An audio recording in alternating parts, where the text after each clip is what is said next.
Hi, how are you? I'm up at your cousin's house, so background looks a little different. I have some nice Christmas lights here, which are fun. Um, Hope you're doing well. We're going to read chapter 35, and it's called Heartache. So, I might be sad. All right. Whatever his motive might have been, Laurie studied to some purpose that year, for he graduated with honor and gave the Latin oration with the grace of Phillips and the eloquence of a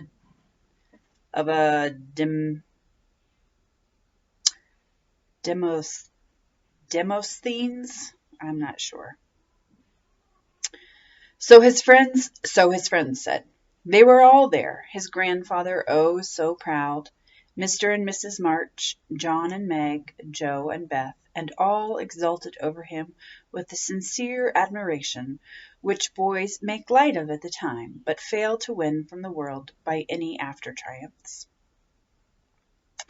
I've got to stay for this confounded supper, but I shall be home early. You'll come and meet me as usual, girls? Laurie said as he put the sisters into the carriage after the joys of the day were over. He said girls, but he meant Jo, for she was the only one who kept up the old custom. She had not the heart to refuse her splendid, successful boy anything, and answered warmly, I'll come, Teddy, rain or shine, and march before you playing Hail the Conquering Heroes comes on a Jew's harp. Laurie thanked her with a look that made her think in a sudden panic, oh, dearie me, I know he'll say something, and then what shall I do? Evening meditation and morning work somewhat allayed her fears, and having decided that she wouldn't be vain enough to think people were going to propose when she had given them every reason to know what her answer would be, she set forth at the appointed time, hoping Teddy wouldn't do anything to make her hurt his poor little feelings. A call at Meg's and a refreshing sniff and sip at the Daisy and Demijohn still further fortified her for the tete-a-tete. But when she saw a stalwart figure looming in the distance, she had a strong desire to turn about and run away.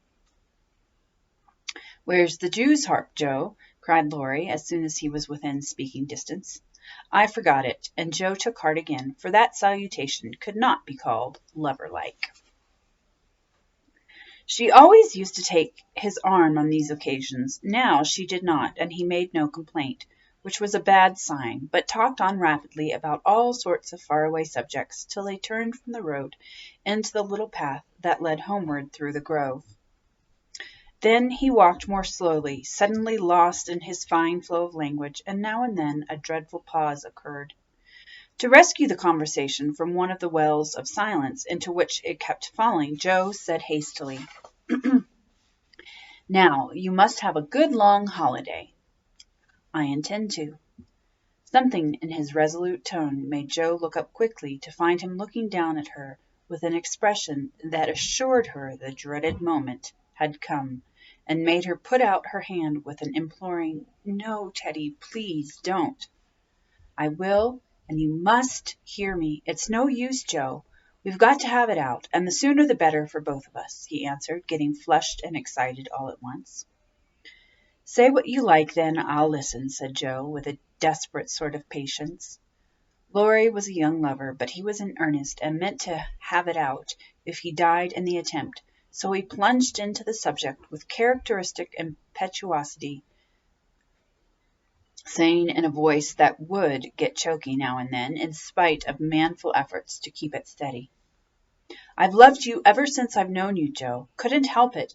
You've been so good to me. I've tried to show it, but you wouldn't let me.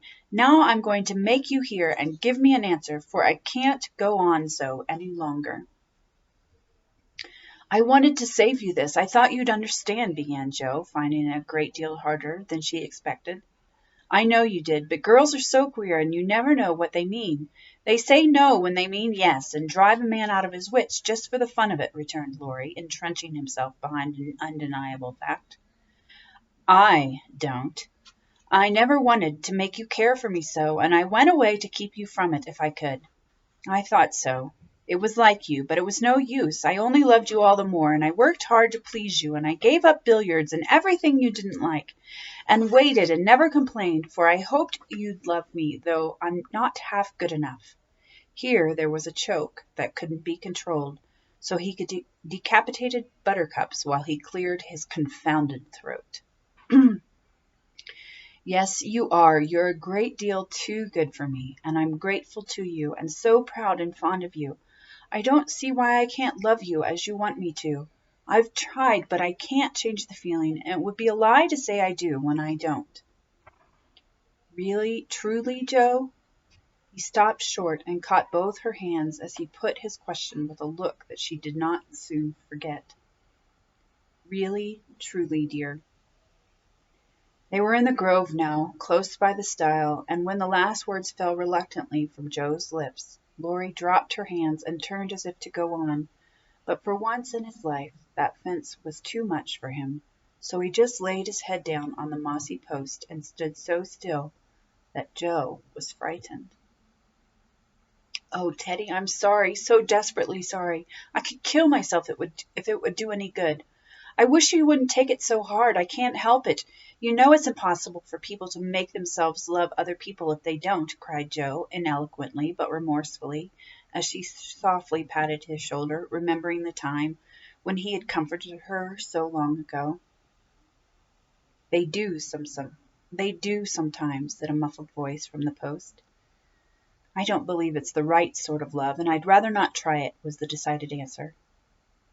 There was a long pause while a blackbird sung blithely on the willow by the river, and the tall grass rustled in the wind.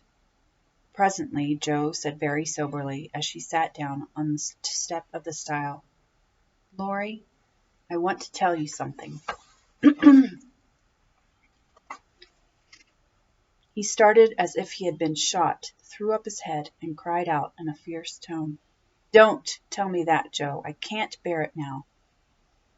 Tell what? She asked, wondering at his violence. That you love that old man. What old man? Demanded Joe, thinking he must mean his grandfather. That devilish professor you are always writing about. If you say you love him, I know I shall do something desperate, and he looked as if he would keep his word, as he clenched his hands with a wrathful spark in his eyes. Joe wanted to laugh, but restrained herself and said warmly, for she too was getting excited with all this, Don't swear, Teddy. He isn't old, nor anything bad, but good and kind, and the best friend I've got next to you. Pray don't fly into a passion. I want to be kind, but I know I shall get angry if you abuse my professor. I haven't the least idea of loving him, or anybody else. But you will after a while, and then what will become of me?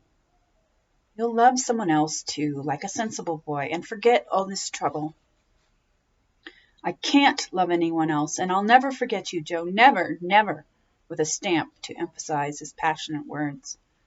What shall I do with him? Sighed Joe, finding that emotions were more unmanageable than she expected. You haven't heard what I wanted to tell you. Sit down and listen, for indeed I want to do right and make you happy, she said, hoping to soothe him with a little reason, which proved that she knew nothing of love. Seeing a ray of hope in that last speech, Laurie threw himself down on the grass at her feet, leaned his arm on the lower step of the stile, and looked up at her with an expectant face.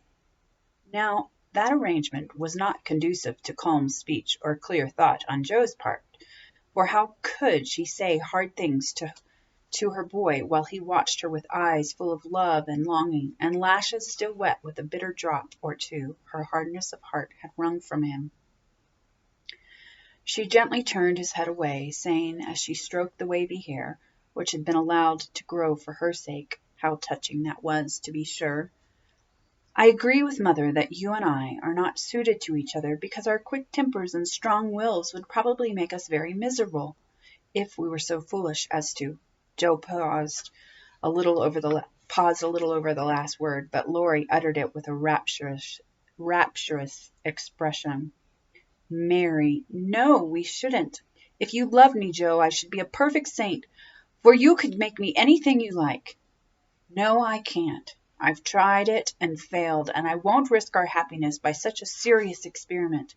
We don't agree, and we never shall, so we'll be good friends all our lives, but we won't go and do anything rash." "Yes, but we will if we get the chance," muttered Laurie rebelliously. "Now do be reasonable and take a sensible view of the case," implored Jo, almost at her wits' end. "I won't be reasonable. I don't want to take what you call a sensible view. It won't help me, and it only makes you harder."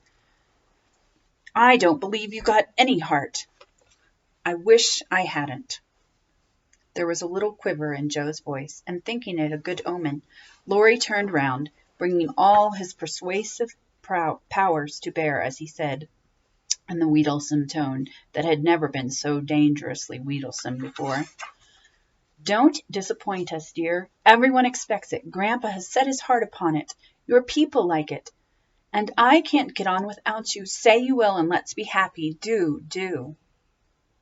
Not until months afterward did Jo understand how she had the strength of mind to hold fast to the resolution she had made when she decided that she did not love her boy and never could. It was very hard to do, but she did it, knowing that delay was both useless and cruel.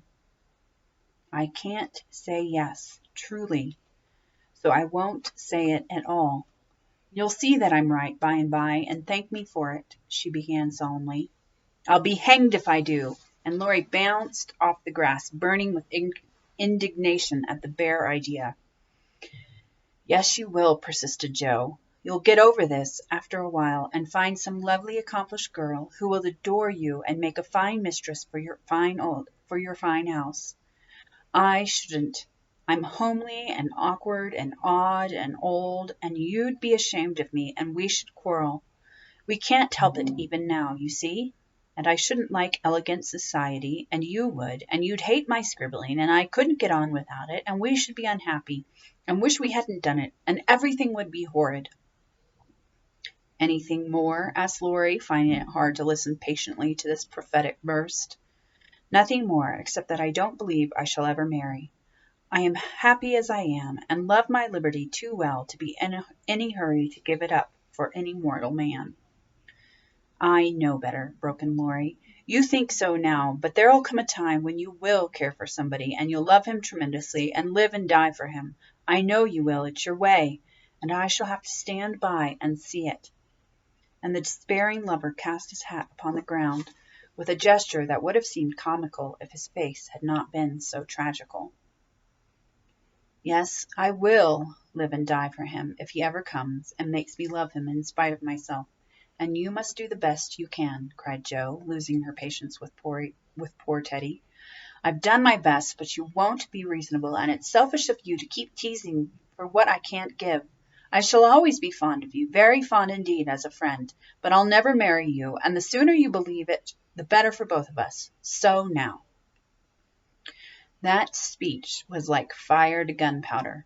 Laurie looked at her a minute as if he did not quite know what to do with himself, then turned sharply away, saying in a desperate sort of tone, "You'll be sorry some day, Jo." "Oh, where are you going?" she cried, for his face frightened her. "To the devil," was the consoling answer. For a minute Jo's heart stood still as he swung himself down the bank toward the river. But it takes much folly, sin, or misery to send a young man to a violent death, and Laurie was not one of the weak sort who was conquered by a single failure. He had no thought of a melodramatic plunge, but some blind instinct led him to fling hat and coat into his boat and row away with all his might, making better time up the river than he had done in many a race. Jo drew a long breath and unclasped her hands as she watched the poor fellow trying to outstrip the trouble which he carried in his heart. "That will do him good, and he'll come home in such a tender, penitent state of mind that I shan't dare to see him," she said, adding as she went slowly home, feeling as if she had murdered some innocent thing and buried it under the leaves. "Now I must go and prepare Mr. Lawrence to be kind to my poor boy. I wish he'd love Beth. Perhaps he may in time, but I begin to think I was mistaken about her. Oh dear, how can girls like to have lovers and refuse them? I think it's dreadful." Being sure that no one could do it so well as herself, she went straight to Mr. Lawrence and told the hard story bravely through and then broke down, crying so dismally over her own insensibility that the kind old gentleman, though sorely disappointed, did not utter a reproach. He found it difficult to understand how any girl could help loving Laurie, and hoped she would change her mind, but he knew even better than Joe that love cannot be forced. So he shook his head sadly and resolved to carry his boy out of harm's way, for young impetuosity's parting words to Joe disturbed him more than he would confess. When Laurie came home, dead tired but quite composed, his grandfather met him as if he knew nothing, and kept up the delusion very successfully for an hour or two. But when they sat together in the twilight, the time they used to enjoy so much, it was hard work for the old man to ramble on as usual, and harder still for the young one to listen to praises of the last year's success, which to him now seemed love's labor lost. He bore it as long as he could, then went to his piano and began to play. The windows were open, and Joe, walking in the garden with Beth, for once understood music better than her sister, for he played the Sonata Pathetique, and played it as he never did before. "That's very fine, I dare say, but it's sad enough to make one cry. Give us something gayer, lad," said Mr. Lawrence, whose kind old heart was full of sympathy, which he longed to show but knew not how. Laurie dashed into a livelier strain, played stormily for several minutes, and would have got through bravely if in a momentary lull Mrs. March's voice had not been heard calling, "Joe, dear, come in, I want you." Just what Laurie longed to say, with a different meaning. As he listened, he lost his place, the music ended with a broken chord, and the musician sat silent in the dark. "I can't stand this," muttered the old man. Up he got, groped his way to the piano, laid a kind hand on either of the broad shoulders, and said as gently as a woman, "I know, my boy, I know." No answer for an instant. Then Laurie asked sharply, "Who told you?" "Joe herself." "Then there's an end of it," and he shook off his grandfather's hands with an impatient motion, for though grateful for the symphony, his man's pride could not bear a man's pity. "Not quite. I want to say one thing, and then there shall be an end of it," returned Mr. Lawrence with unusual mildness. "You won't care to stay at home just now, perhaps?" "I don't intend to run away from a girl. Joe can't prevent my seeing her, and I shall stay and do it as long as I like," interrupted Laurie in a defiant tone. "Not if you're the gentleman I think you. I'm disappointed, but the girl can't help it, and the only thing left for you to do is to go away for a time." "Where will you go?" "Anywhere. I don't care what becomes of me," and Laurie got up with a reckless laugh that grated on his grandfather's ear. "Take it like a man, and don't do anything rash, for God's sake. Why not go abroad as you planned, and forget it?" "I can't." "But you've been wild to go, and I promised you should when you got through college." "Ah, but I didn't mean to go alone," and Laurie walked fast through the room with an expression which it was well his grandfather did not see. "I don't ask you to go alone. There's someone ready and glad to go with you, anywhere in the world." "Who, sir?" Stopping to listen. "Myself." Laurie came back as quickly as he went and put out his hand, saying huskily, "I'm a selfish brute, but you know, grandfather, Lord help me, yes, I do know, for I've been through it all before, once in my own young days, and then with your father. Now, my dear boy, just sit quietly down and hear my plan. It's all settled and can be carried out at once," said Mr. Lawrence, keeping hold of the young man, as if fearful that he would break away as his father had done before him. "Well, sir, what is it?" And Laurie sat down without a sign of interest in face or voice. "There is business in London that needs looking after. I meant you should attend to it, but I can do it better myself, and things here will get on very well with Brooke to manage them. My partners do almost everything. I'm merely holding on till you take my place, and can be off at any time." "But you hate traveling, sir. I can't ask it of you at your age," began Laurie, who was grateful for the sacrifice, but much preferred to go alone if he went at all. The old gentleman knew that perfectly well, and particularly desired to prevent it, for the mood in which he found his grandson assured him that it would not be wise to leave him to his own devices.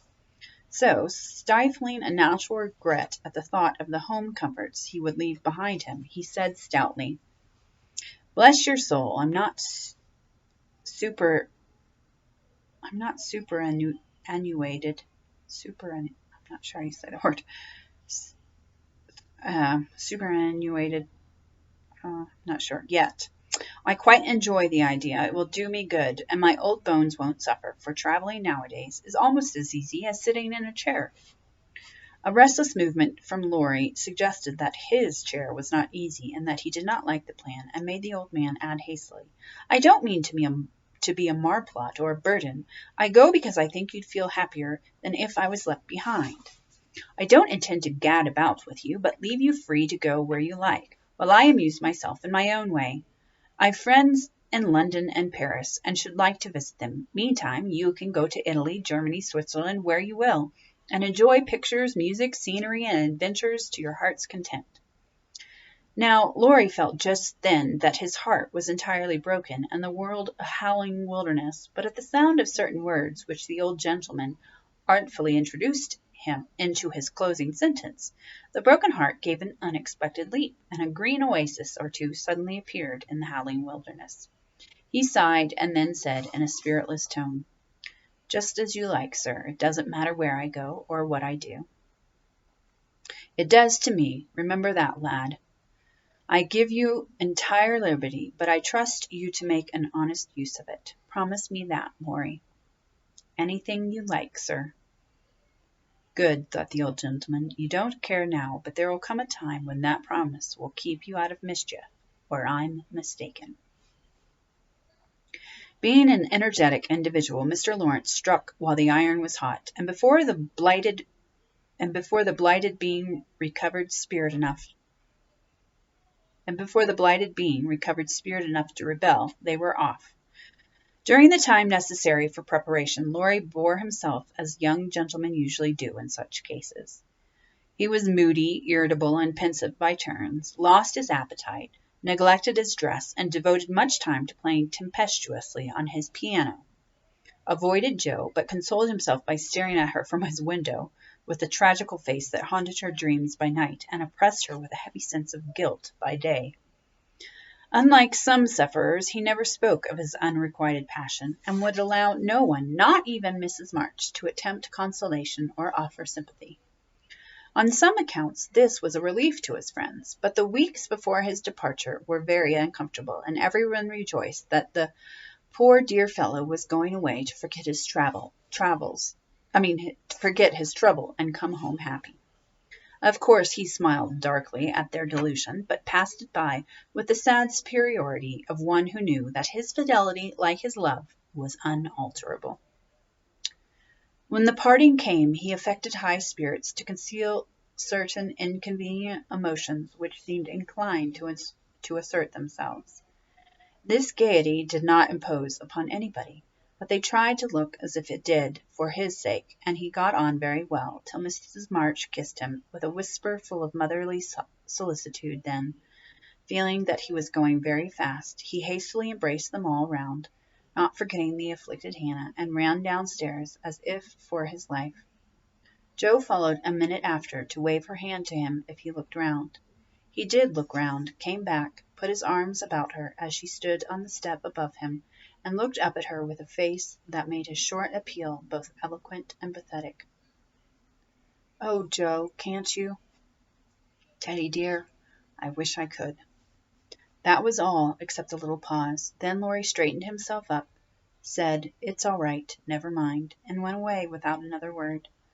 Ah, but it wasn't all right, and Jo did mind, for while the curly head lay on her arm a minute after her hard answer, she felt as if she had stabbed her dearest friend, and when he left her without a look behind him, she knew that the boy Laurie never would come again. The end of that chapter. All right, the next chapter is called Beth secret. Actually, I'm going to go ahead and read that because it's not super long. So, chapter 36, Beth's Secret. When Jo came home that spring, she had been struck with the change in Beth. No one spoke of it or seemed aware of it, for it had come too gradually to startle those who saw her daily. But to eyes sharpened by absence, it was very plain, and a heavy weight fell on Jo's heart as she saw her sister's face. It was no paler, and but little thinner than in the autumn, yet there was a strange, transparent look about it, as if the mortal being slowly refined away, and the immortal shining through the frail flesh with an indescribably pathetic beauty. Jo saw and felt it, but said nothing at the time, and soon the first impression lost much of its power. For Beth seemed happy. No one appeared to doubt that she was better, and presently, and in other cares, Jo for a time forgot her fear. But when Laurie was gone and peace prevailed again, the vague anxiety returned and haunted her. She had confessed her sins and been forgiven, but when she showed her savings and proposed the mountain trip, Beth had thanked her heartily, but begged not to go so far away from home. Another little visit to the seashore would suit her better, and as Grandma could not be prevailed upon to leave the babies, Jo took Beth down to the quiet place, where she could live much in the open air and let the fresh sea breezes blow a little color into her pale cheeks. It was not a fashionable place, but even among the pleasant people there the girls made few friends, preferring to live for one another. Beth was too shy to enjoy society, and Jo too wrapped up in her to care for anyone else. So they were all in all to each other, and came and went quite unconscious of the interest they excited in those about them, who watched with sympathetic eyes the strong sister and the feeble one, always together, as if they felt instinctively that a long separation was not far away. They did feel it, yet neither spoke of it. For often, between ourselves and those nearest and dearest to us, there exists a reserve which it is very hard to overcome. Jo felt as if a veil had fallen between her heart and Beth's, but when she put out her hand to lift it up, there seemed something sacred in the silence, and waited for Beth to speak. She wondered and was thankful also that her parents did not seem to see what she saw, and during the quiet weeks, when the shadow grew so plain to her, she said nothing of it to those at home, believing that it would tell itself when Beth came back no better. She wondered still more if her sister really guessed the hard truth, and when thoughts were passing through her mind during the long hours when she lay on the warm rocks with her head in Jo's lap, while the winds blew healthfully over her and the sea made music at her feet. One day, Beth told her. Jo thought she was asleep, she lay so still, and putting down her book, sat looking at her with wistful eyes, trying to see signs of hope in the faint color on Beth's cheek. But she could not find enough to satisfy her, for the cheeks were very thin, and the hands seemed too feeble to hold even the rosy little shells they had been gathering. It came to her then, more bitterly than ever, that Beth was slowly drifting away from her, and her arms instinctively tightened their hold against the dearest treasure she possessed. For a minute her eyes were too dim for seeing, and when they cleared, Beth was looking up at her so tenderly that there was hardly any need for her to say, "Jo, dear, I'm glad you know it. I've tried to tell you, but I couldn't."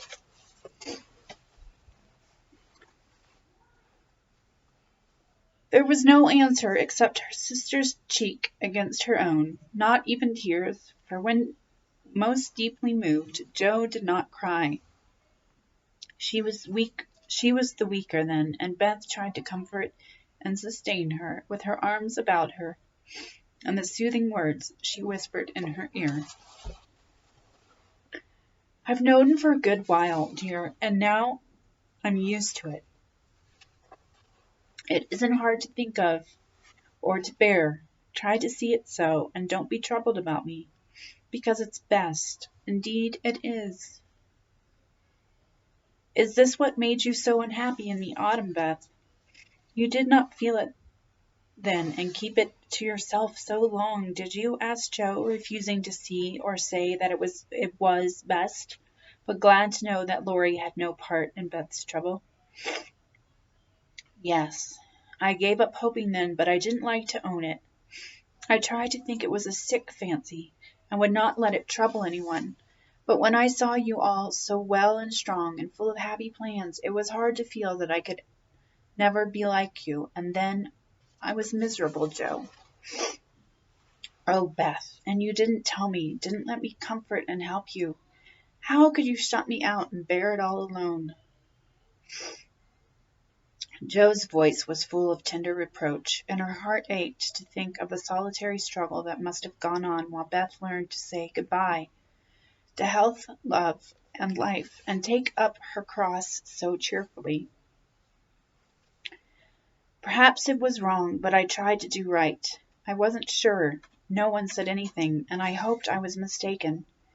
It would have been selfish to frighten you all when Marmee was so anxious about Meg and Amy away, and you so happy with Laurie. At least I thought so then.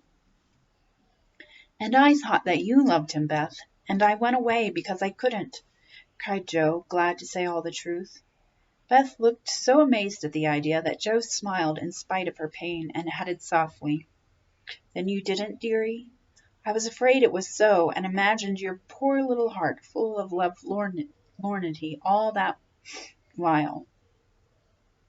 Why, Joe, how could I, when he was so fond of you? Asked Beth, as innocently as a child.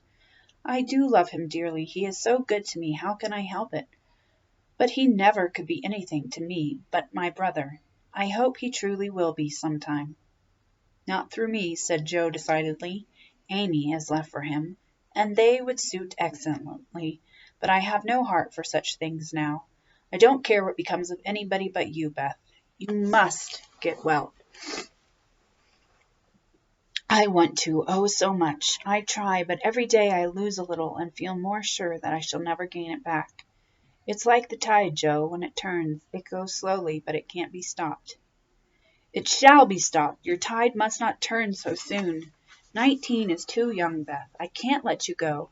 I'll work and pray and fight against it. I'll keep you in spite of everything. There must be ways. It can't be too late.